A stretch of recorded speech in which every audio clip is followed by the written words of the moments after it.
Cuy, balik lagi ke channel gua. Bayangkan sebuah danau yang telah menyaksikan perubahan bumi selama 25 juta tahun. Danau Baikal di Siberia, Rusia, bukan sekedar danau biasa. Ia adalah danau tertua di dunia, danau terdalam, dan danau dengan keanekaragaman hayati yang menakjubkan. Kisahnya dimulai jauh sebelum peradaban manusia muncul, menjadikannya sebuah keajaiban alam yang tak ternilai.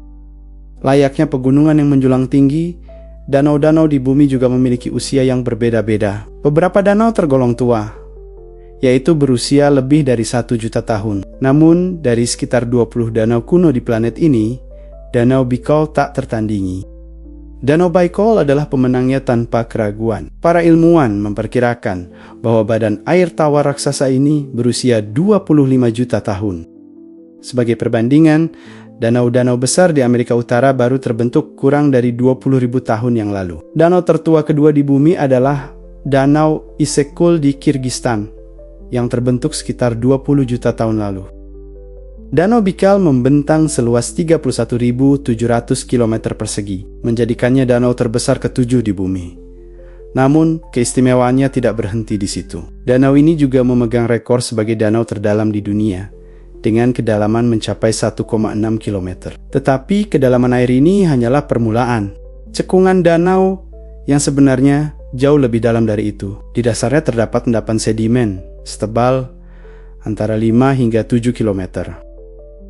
Bagaimana para ilmuwan mengetahui usia danau yang luar biasa ini? Mereka menggunakan teknik yang disebut penanggalan isotopik. Metode ini melibatkan pengukuran rasio isotop radioaktif dalam sedimen danau. Para limnolog menganalisis sedimen danau untuk mencari isotop radioaktif dari cesium, timbal, dan karbon. Analisis ini memberitahu mereka berapa usia lapisan sedimen yang berbeda dan seberapa cepat sedimen tersebut terakumulasi.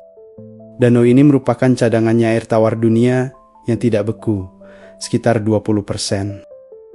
Sepanjang tahun, suhunya berubah drastis. Di musim panas, lapisan permukaan bisa sehangat 16 derajat Celcius. Tetapi bisa membeku lebih dari 4 bulan, dari awal Januari hingga Mei rata-rata, esnya berukuran sekitar 0,5 hingga 1,4 meter. Namun, di beberapa area yang terdapat gundukan bukit es yang menjulang di atas permukaan, ketebalannya bisa mencapai 2 meter. Danau Baikal dikenal juga sebagai Galapagosnya Rusia, karena banyak spesies unik. Meski tertutup lapisan es tebal selama 5 bulan setiap tahun, ekosistemnya berkembang sangat menakjubkan. Sekitar 3.700 spesies di wilayah Danau Baikal merupakan hewan endemik, yang hampir tidak ditemukan di wilayah lain. Selain itu, terdapat 50 jenis ikan, 170 jenis moluska, 700 jenis antropoda, serta 100 jenis cacing pipih dan hewan darat lainnya seperti rusa, beruang, babi hutan, dan sabel.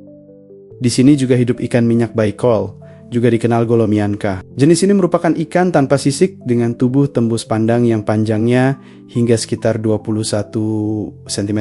Ada 2 spesies dalam genus Comivorus, yaitu C. baikalensis dan C. dibowski.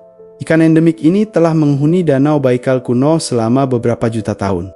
Tempat hidupnya yang jauh di kedalaman danau membuatnya jarang ditangkap nelayan. Hal tersebut membuat populasi ikan air tawar ini melimpah. Sekitar 330 sungai mengalirkan airnya ke danau tersebut dari berbagai tempat. Sungai Selenga, Operongora, dan Buguzin adalah sungai-sungai utama yang alirannya memasuki Danau Baikal. Di sana juga terdapat kurang lebih 22 pulau, dan pulau terbesar bernama Pulau Olkhon.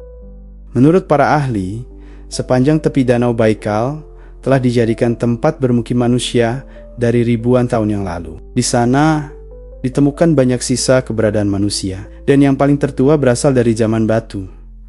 Danau Baikal dianggap oleh sebagian masyarakat sebagai tempat yang suci, sehingga sering disebut juga Laut Suci. Keberadaan Danau Baikal sempat terlupakan selama ribuan tahun oleh peradaban tinggi manusia, hingga akhirnya ditemukan oleh penduduk Rusia sekitar abad ke-17. Kosak Kurbat Ivanov menjadi orang Rusia pertama yang datang ke Siberia bagian timur sekitar tahun 1643. Kemudian pada 1647, Vasily Kolesnikovi memimpin sebuah ekspedisi di wilayah itu yang akhirnya mencapai pantai bagian utara Baikal. Setelah itu terjadi migrasi besar-besaran ke wilayah sekitar Danau Baikal. Sejak banyak pemukiman bermunculan, Danau Baikal telah menjadi pusat kegiatan ekonomi masyarakat. Mereka banyak memanfaatkan danau untuk dijadikan tempat membudidayakan ikan, dan sebagian wilayah daratannya dijadikan tempat untuk bercocok tanam serta berburu. Banyak ekspedisi yang dilakukan untuk menjelajah wilayah Baikal, baik di daratan maupun wilayah perairannya. Salah satu penjelajahan yang paling besar dilakukan pada 1723. Ketika Peter I mengirimkan sejumlah tim ilmiah guna mendapatkan banyak data mengenai keberadaan Danau Baikal tersebut, walaupun hanya dapat dilakukan oleh kelompok yang dipersiapkan oleh pihak kerajaan.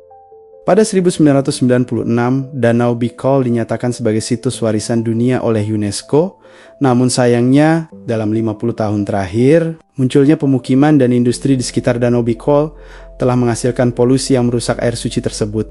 Sampah dan limbah industri banyak tersebar di Danau Baikal, yang jika terus dibiarkan akan menghancurkan keberadaan danau indah di Rusia itu.